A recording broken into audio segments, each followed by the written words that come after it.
వచ్చేసి past perfect tense అనమాట. Past perfect tense చూడడానికి simple past tense, past perfect tense రెండు ఒకలాగా మనకి అనిపిస్తాం, మనకు కన్ఫ్యూజ్ అవుతాం. కానీ దానికి దీనికి చాలా తేడా ఉందన్నమాట. ఓకేనా, సరే చూద్దాం. పాస్ట్ పర్ఫెక్ట్ టెన్స్ దేనికి యూస్ చేస్తాం సార్ అంటే క్లారిటీగా ఉంది. పాస్ట్ పర్ఫెక్ట్, పర్ఫెక్ట్ అంటే సంపూర్ణం, అయిపోయిందని అర్థం. ఎప్పుడు అయిపోయింది? నిన్న అయిపోయింది. ఏ టైంకి అయిపోయింది? ఈ టైంకి అయిపోయింది. నిన్న ఈ టైంకి ఏదైనా ఒక పని అయిపోయింటే ఆ అయిపోయిన పని గురించి చెప్పడానికి ఈ టెన్స్ని వాడతాం. ఏ టెన్స్ని? పాస్ట్ పర్ఫెక్ట్ టెన్స్ని వాడతాం. సో దానికి స్ట్రక్చర్ ఎలా ఉంటుందంటే కనుక subject plus had plus V3 plus ఆబ్జెక్ట్గా ఉంటుంది అనమాట. Example, I had return exam by this time yesterday. నేను నిన్న ఈ టైంకి అంతా ఎగ్జామ్ రాసేసింది. నిన్న ఈ టైంకి అంతా ఒక పని అయిపోయింది. నెక్స్ట్ దీనికి నెగిటివ్ రాస్తే ఎలా ఉంటుంది సార్ అంటే I had not return exam by this time yesterday. దీన్నే ఎస్ అన్న క్వశ్చన్గా మార్స్తే కనుక had return exam by this time yesterday. నేను ఈ పాటికి ఎగ్జామ్ రాసేసింది question mark. Next where had return exam by this time yesterday. నేను ఈ పాటికి ఎగ్జామ్ ఎక్కడ రాసింది నేను ఎగ్జామ్ ఈ పాటికి నేను అంతా కూడాను అని చెప్పేసి అంటాం కదా. సరే అనమాట, ఇదేమో పాజిటివ్, ఇది నెగిటివ్, ఇదేమో ఎస్ఆర్ నో క్వశ్చన్ ఫామ్, ఇదేమో డబ్ల్యూహెచ్ఓ క్వశ్చన్ ఫామ్ అనమాట. అర్థమవుతుందా? ఈ పాస్ట్ పర్ఫెక్ట్ టెన్స్ అనేది కాంబినేషన్ ఆఫ్ టెన్సెస్తో వస్తుంది అనమాట. ఏ టెన్స్తో కాంబినేషన్ వస్తుంది సార్ అంటే కన్నా పాస్ట్ సింపుల్ పాస్ట్ టెన్స్ తర్వాత పాస్ట్ పర్ఫెక్ట్ టెన్స్ ఈ రెండు కలిసి వస్తాయి అనమాట. సార్ మనకి సెంటెన్స్లు ఇచ్చినప్పుడు పాస్ట్ పర్ఫెక్ట్ టెన్స్ ఎట్లా గుర్తుపట్టాలా, సింపుల్ పాస్ట్ టెన్స్ ఎట్లా గుర్తుపట్టాలా, ఏ టెన్స్ ముందు రాయాలా, ఏ టెన్స్ తర్వాత రాయాలా అనేది ఇప్పుడు ఒకసారి చూద్దాం. ఓకేనా, ఎగ్జాంపుల్ చూడండి ఒకసారి.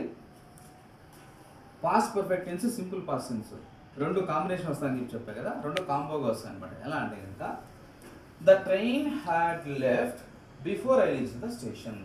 దీంట్లో రెండు యాక్షన్స్ జరిగినాయి అనమాట. ఎన్ని యాక్షన్స్ జరిగినాయి? 2 యాక్షన్స్ జరిగినాయి అనమాట. ఎట్లాంటి యాక్షన్స్ అంటే కనుక ఒకటి ట్రైన్ వెళ్ళిపోవడము, నేను స్టేషన్కి రీచ్ కావడము.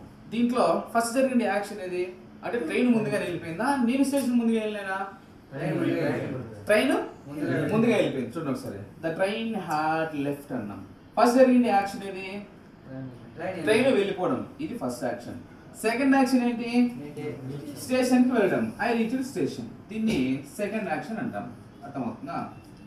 ఏ యాక్షన్ అయితే ఫస్ట్ జరిగింటుందో ఆ ఫస్ట్ జరిగిన యాక్షన్ని పాస్ట్ పర్ఫెక్ట్ టెన్స్లో చెప్తాం. చూడండి ఒకసారి, ట్రైన్ అనేది సబ్జెక్ట్, హార్డ్ అనేది హెల్పింగ్ వర్బ్, లెఫ్ట్ అనేది V3. Subject plus had plus V3 ఉంటే అది పాస్ట్ పర్ఫెక్ట్ టెన్స్. అవునా? నెక్స్ట్ సెకండ్ యాక్షన్ చూడండి. సెకండ్ యాక్షన్ని సింపుల్ పాస్ట్ టెన్స్లో రాస్తాం.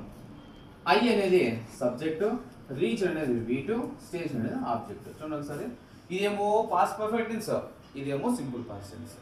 సెకండ్ ఎగ్జాంపుల్ చూద్దాం ఒకసారి.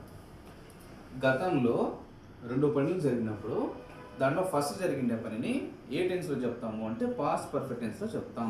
రెండోసారి జరిగిన పని ఏ టెన్స్లో చెప్తాము అంటే సింపుల్ పాస్ట్ టెన్స్లో చెప్తాం.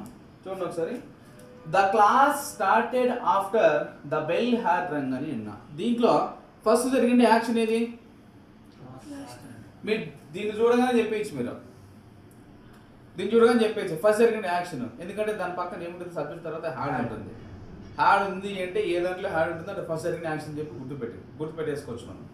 సెకండ్ జరిగిన యాక్షన్లో హ్యాడ్ ఉంటుంది అంటే సింపుల్ పాస్ట్ టెన్స్లో ఉంటుంది. అర్థమవుతుందా? ఇప్పుడు చెప్పండి, దీంట్లో ఫస్ట్ జరిగిన యాక్షన్ ఏంటి కనుక the class started after the bell had rung. Bell ముందుగా కొట్టినారా, క్లాస్ ముందుగా స్టార్ట్ అయిందా? బెల్ ముందుగా కొట్టారు. చూడండి ఒకసారి, బెల్ ముందుగా కొట్టారు. బెల్ కొట్టిన తర్వాత క్లాస్ స్టార్ట్ అయింది ఇక్కడ. అర్థమవుతుందా? కాబట్టి ఫస్ట్ జరిగిన యాక్షన్ ఏది? Bell, the bell had rung, ఇది ఫస్ట్ యాక్షన్. ఫస్ట్ యాక్షన్ ఏ టెన్స్ లో రాయాలా? పాస్ట్ పర్ఫెక్ట్ టెన్స్ లో రాయాలా. ఆల్రెడీ రాసేసాం, subject plus had plus V3. Second జరిగిన యాక్షన్ దేంట్లో చెప్పాలా? సింపుల్ పాస్ట్ టెన్స్ చెప్పాలా. సింపుల్ పాస్ట్ టెన్స్ దీంట్లో ద క్లాస్ అనేది సబ్జెక్ట్, స్టార్టెడ్ అనేది V2. అర్థమవుతుందా? ఇంకొక గుర్తు పెట్టుకోండి మీరు. పాస్ట్ పర్ఫెక్ట్ టెన్స్ అనేది చూడండి ఒకసారి, బిఫోర్కి ముందు ఉంటుంది. పాస్ట్ పర్ఫెక్ట్ టెన్స్ అనేది బిఫోర్కి ముందు ఉంటుంది. అదే సింపుల్ పాస్ట్ టెన్స్ అనేది బిఫోర్ తర్వాత ఉంటుంది.